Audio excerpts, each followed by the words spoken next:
Well, I don't know where we left off, but it's part of the guts to a Walker Turner radial drill press. I've been bitching about not having a Bridgeport. This is the next best thing. I got it for 150 bucks at RJM auction. Came from a machine shop off of 8 Mile. It was put together when I got it, but I should be able to do everything that I need to do on this that I would normally do on a drill press.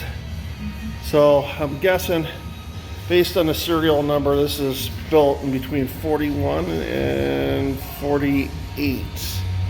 So it's not gray and blue, so I'm stripping her down, man. And then I'm gonna rebuild her up. Like everything else in this garage, you can't get parts for it, you have to make them. Okay, update on the drill press. I stripped everything down to bare metal.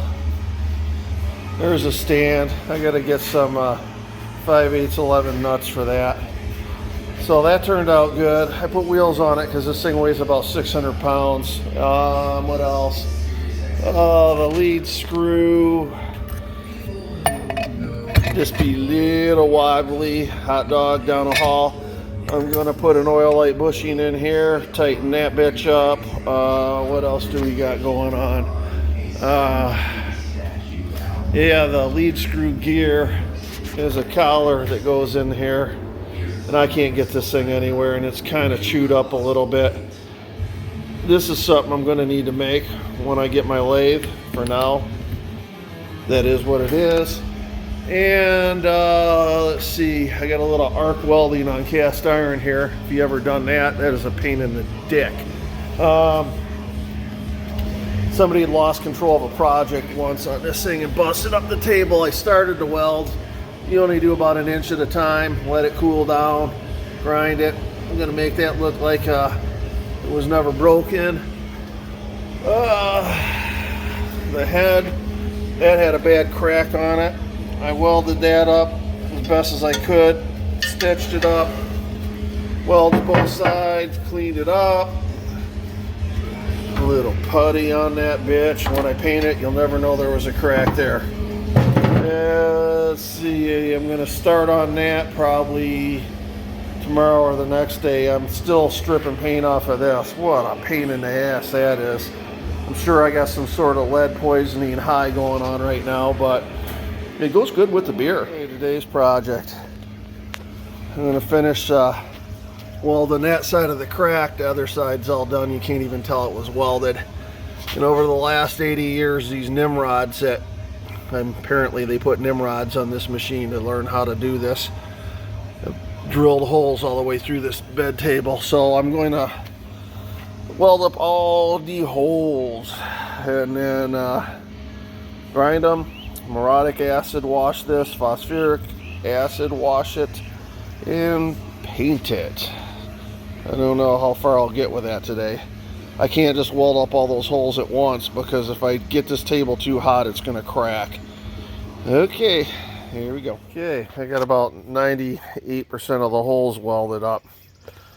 I did the bigger ones with arc welder, and then I did the smaller ones with MIG, but then I ran out of argon. So anyways, I got that all painted. And then what I'm going to do is after I get argon, I'll finish up the smaller holes, and then I'm going to put the head unit back on it, and I'll use that to true the table. And so far it's not looking too bad. Looks a lot better than it did when I started, I'll tell you that. I almost got a poor man's Bridgeport here. Another couple days. Okay, update on this damn drill press. This headstock was cracked before. I didn't like the way the weld took, so I added some weld to it. Polished down some of the brazing he'd done to it so that when I go to put this all back together, you won't be able to tell that it's been welded on. Clean up that weld, except if you take it in here to change the belt or adjust the belt, but I'm not worried about that. It's got a cover on it. Let's see, got all these stripped down to nothing, soaking in muriatic acid right now. So and get these painted today. Possibly that headstock too. I gotta let it cool down a bit. So yeah, and then it'll be beer time. Okay, got all the pieces painted and looking pretty. Machine surfaces look real nice. And now what I'm doing is I'm putting new bearings in this. There's 8 in this, and they're on a cam. I don't know if you can see this or not, but where the bearing goes in, there's a cam right there. Focus. Fuck. But anyways, so I'm getting them all set at their lowest point right now, and then after I get the head on there, I'll make sure that it's level with the bed plate. But I need to go with a starting point, and I figure having the bearings at their lowest place would be the one to start with. Wish me luck. Okay, this is as far as I go until I get the motor rebuilt. I think it turned out pretty damn good. This has got 4 little holes in there. I need 7/16 rod, and I'm gonna make up new handles that don't come out of this. But not bad for 1944, huh? I actually, I don't know if you can see or not, but I put made felt gaskets to go into those. She's looking pretty. I just got to finish wiring it. Yeah. After I get the motor. But another successful project. I wish I could get the bed plate looking cleaner, but it is what it is. The